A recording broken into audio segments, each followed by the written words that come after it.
Welcome back to Market on Close. I'm Sam Barnes, live from the floor of the New York Stock Exchange. It's time now for overlooked stocks. Shares of Galaxy Digital rallying today after a bullish analyst note from Citizens at JMP. So I'm joined by George Tsilis, a senior markets correspondent, to get us across that one. What is the analyst saying about this company, George, and why are we seeing the stock up almost 13% right now? Yeah, there's a couple of reasons why. I think Bitcoin today traded very well. So I think that's part of the movement we're seeing today. But in context of Galaxy Digital, I think it's important to kind of know what they're doing and what they're moving into as a business. So this is essentially considered a diversified financial services company. But what they're doing is sort of bridging traditional finance with digital assets. So if you look at their breakdown of core segments, it's digital assets like asset management, staking, custody services, as well as tokenization technologies. But they're also essentially moving into or masquerading as an AI company because high performance computing is something a lot of these traditional, for instance, crypto mining companies. Now, that's not the case here for Galaxy, but we do know that a lot of these Bitcoin companies are becoming hybridized in the sense that they're moving into high performance computing. I think that's one of the catalysts that a lot of the analysts are looking at for Galaxy in terms of the growth going forward. Now, some of the competitors across the board are very unique in this case because it's traditional financial services that are blended in with crypto assets and, of course, institutional services like Coinbase, maybe Robinhood, and even some of the larger institutions like BlackRock. But at the same time, crypto mining companies, for instance, like Mara, Riot, are also competitors in the sense that those are businesses moving into HPC technologies. Nonetheless, today also, alongside the movement in crypto or Bitcoin back to the upside, we are seeing the analysts start to make some movements in this name, and I think it's based upon the hybridization of their technology. So Citizens did initiate coverage on Galaxy Digital. They maintain a outperform rating, and they increased their price target or started with a price target at 60. If you look at the consensus across the board, previous to this, the high on the street was 58, mid around 45, and low on 26. But one of the interesting things is if you go back just about less than a week ago, Goldman actually maintained neutral rating on the stock with 26. So they've got the low on the street, Goldman does, and now Citizens has the high.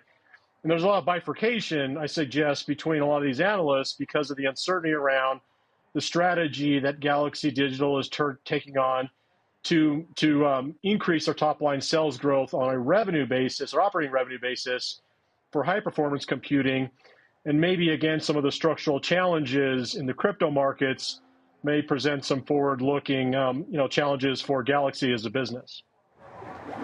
So what are those key revenue drivers for this company? Because as you mentioned, obviously closely related to the price of Bitcoin, how crypto is performing here, even though actually it's been pointed out that it's actually outperformed. I mean, it's still up 70% or so year to date, despite the sort of pullback that we'd see in Bitcoin, for instance. But is the value coming from the crypto or the data centers or the AI here?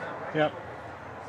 Well, that's a great question. It's kind of confusing, and that's why I think the street has such a wide variance between high and low. Now, typically, again, some of the financials can be mixed in a stock like this. The reason I say that is because it IPO'd early January of this year, so not a lot of information to do year-over-year comparisons.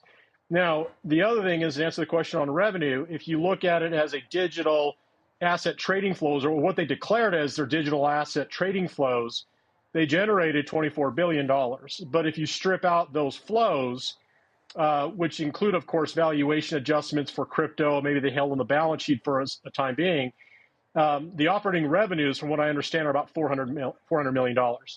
They did eke out $119 million in net profits as well.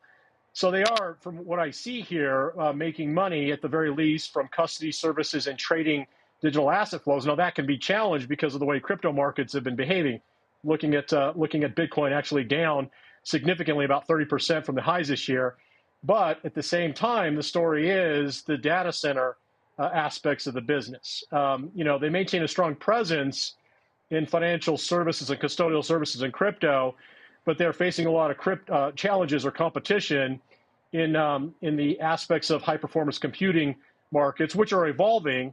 It doesn't mean, of course, Galaxy can't increase their market share in that space, but I do think that that is the part of the business that the high street analysts are looking at versus perhaps the crypto asset business, which is what the low on the street analyst Goldman is looking at. So for what it's worth, this one's kind of confusing, a little bit